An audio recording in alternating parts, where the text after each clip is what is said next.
Hi, everybody. Ooh. I'm gonna do a tarot reading for the collective. So, I wanna say this is how I clear things. I use a bell. And mine has the Chicana, the Peruvian Chicana on it. And you can see the serpent, the condor, and the,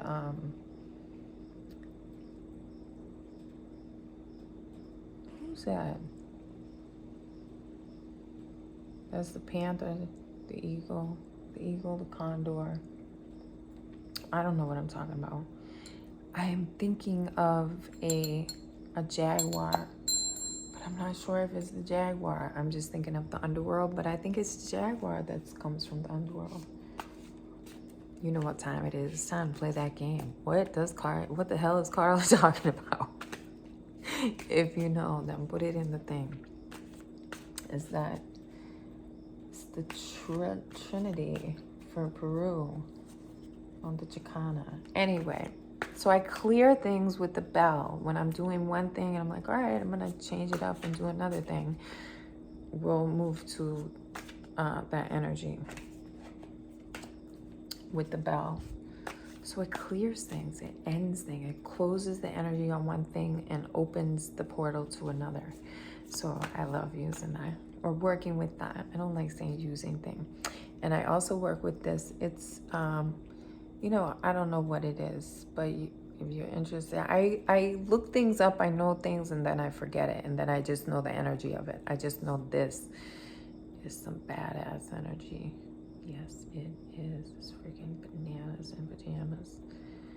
But yeah, I work with it while I meditate. Ciao, ciao. Okay. So this whole tarot reading, so I'm gonna do something for the fall that I want to try out, that popped in my head, that I think can be beneficial. So tarot readings are like mini therapy sessions. If you have one, you know. And then, so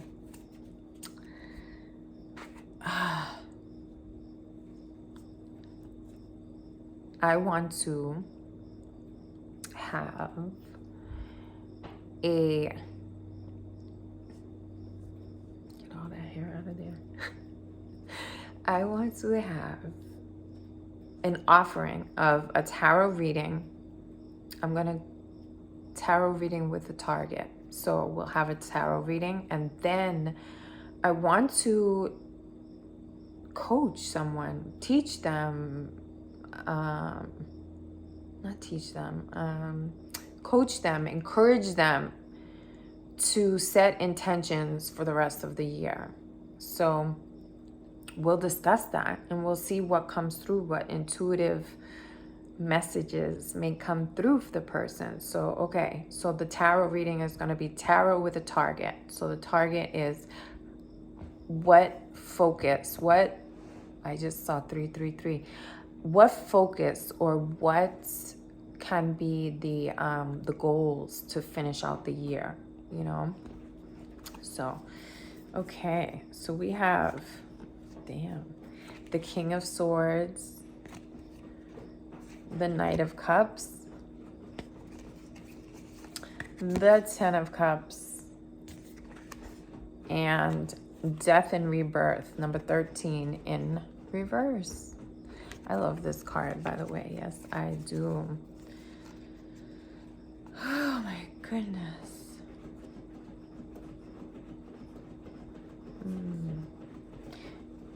Wow. So what I'm feeling is the males. Chewbacca, did you get to China yet? Thank you, honey. It's like digging the pillows. Do you see my pillows back there? These little cushions. So he likes to lay on them, as you see. He likes to make a little hole in the middle and pull all the stuffing out. I'm like, I got those for a song. at the Christmas tree shop like ages ago. I'm not gonna get that. They have nice little mandalas. I like to work with them for the people who come to Pancho Rey. Cushions sit on the floor. This one's ripping them apart like it's a stuffed animal toy. So what I feel into is this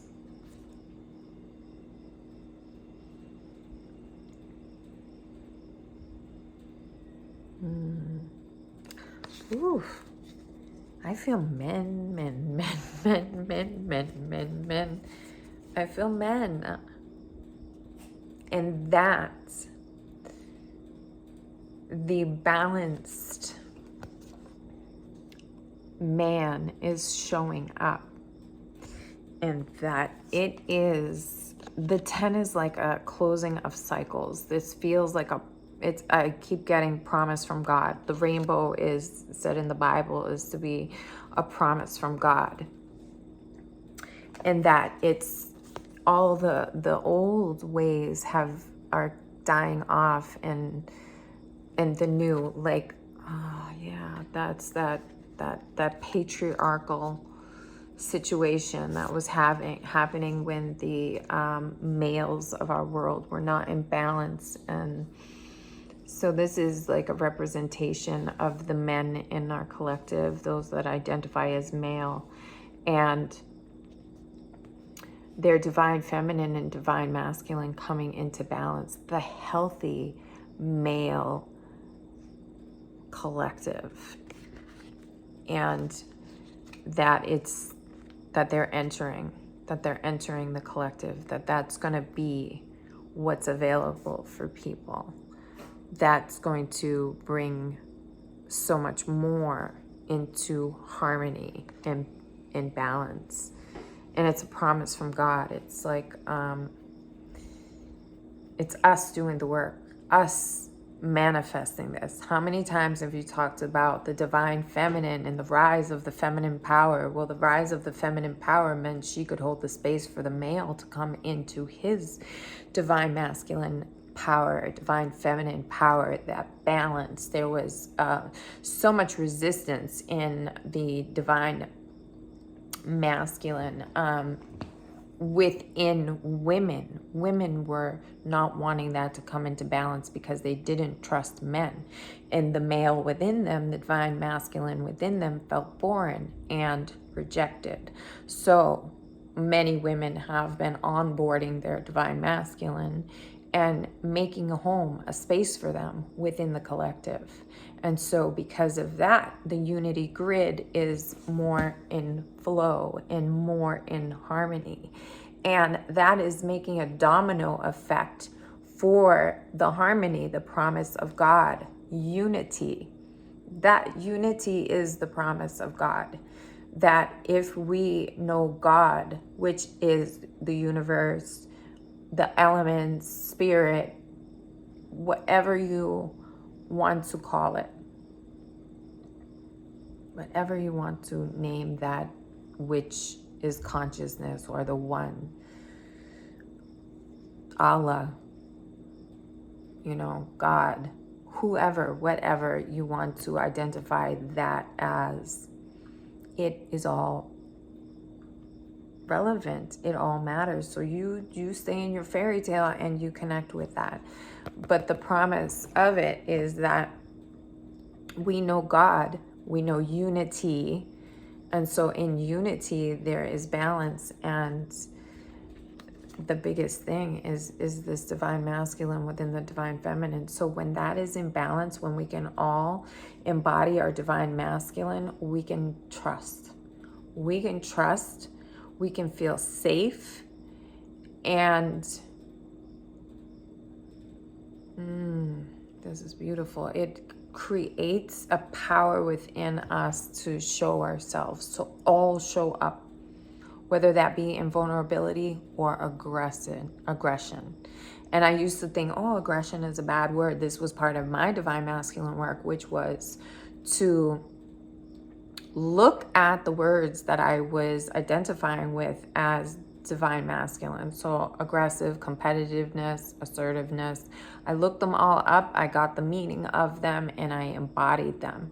And so it made a difference in my life. And I got to connect with those words and the essence of those words and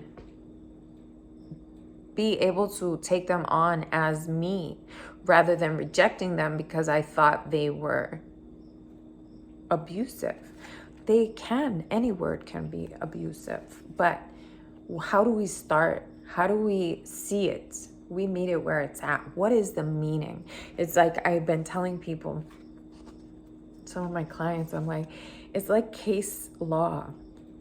When someone argues a case with case law, it's like it's built up with the energy of the other cases. Like, no, let's start here. Let's start fresh. This is where we are at 0 point.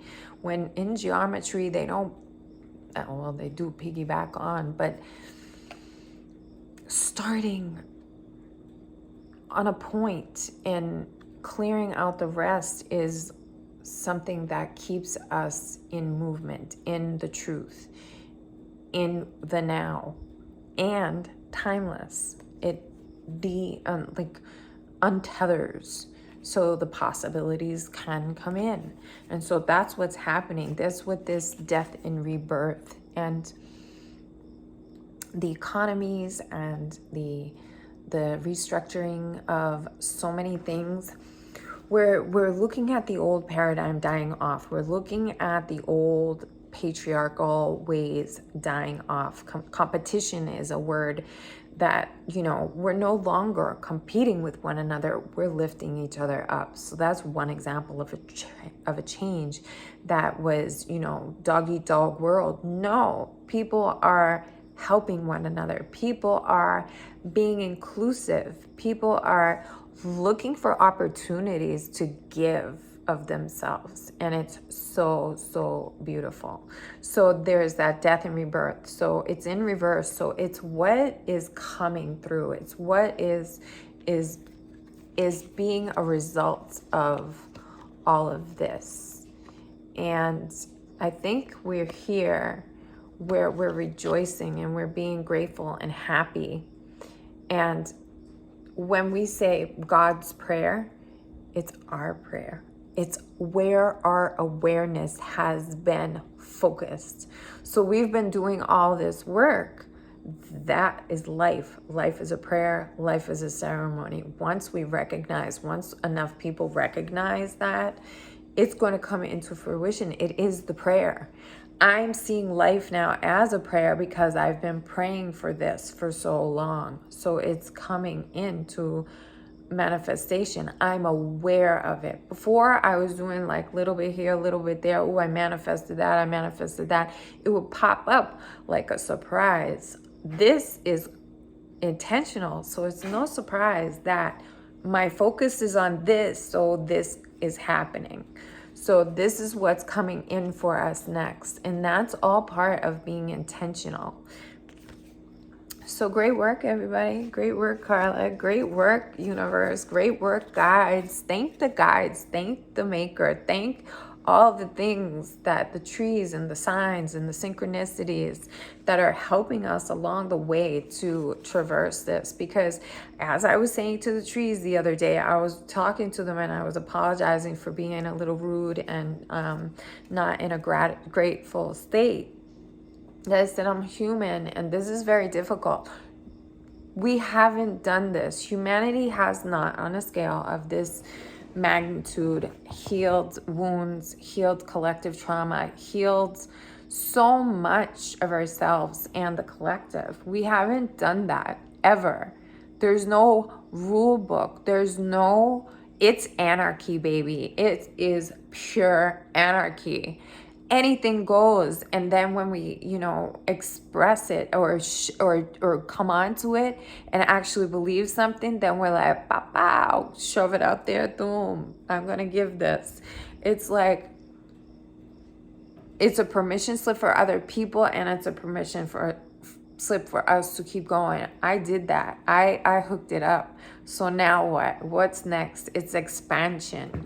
There's nothing we can't do. And that is what's felt somewhat in this card, where it's the domino effect. And this is what I feel is promise from God, what does that mean? It's an answer of a prayer. Who made the prayer? We made the prayer. Who's God? Us. We are God. We are creator. We are a little piece of the one. So we're all living out our little stories, but we are one. We are the creator. We are God.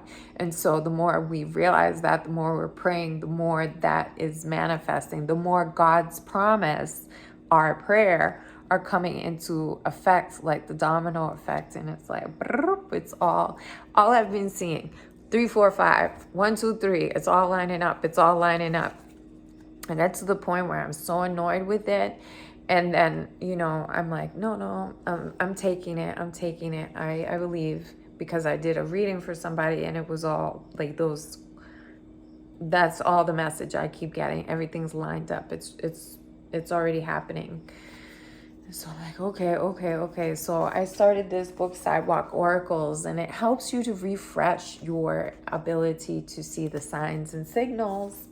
And I've also been reading this book, the Spirit Weaver, which is, it's so beautiful because it confirms a lot of the things that I've been learning from Spirit. And that's what I've been into. That's my process. I'll do a thing and then I'll read about it in a book, so it gets confirmed. And I can learn without case law, without it coming from someone else. I'm going to get these messages from Spirit, get these instructions, get these teachings from Spirit, and put them into action, and then get the validation from somewhere else, instead of going and learning something and putting it out there, because that's second, third, I don't know how many hands. So this has been my process to really tap into the frequency of divine guidance. And so that's where I'm at. So yeah, Spirit Weaver and Sidewalk Oracles, it's been incredible. And I want to leave you with the words that stand out the most so far. Is to dwell in possibility. And the other book is, so Dwell in Possibility reads in the Spirit Weaver. It's written in the Spirit Weaver. Dwell in Possibility. And for Sidewalk Oracles, it reads A Thrill of Possibility. So to think of the possibilities, to really, really congratulate yourself on what has come through, what you've accomplished, what you've done, and celebrate that. Celebrate it. It's God's promise. You made a prayer, you made a promise, you delivered on it. Because of your attention and awareness, it has manifest. So great job, celebrate, and then open it up. Dwell in possibility. Check in with your heart's desire. What is your heart's desire? What does it want? And listen to it. I liked what I said to someone else. I started this talking to someone else's heart's desire.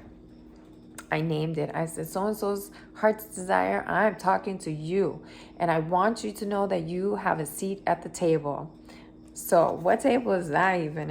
It's the table of possibilities. So I'm going to leave it there, and with gratitude and love. And I send so much calm and relaxation to your central nervous system.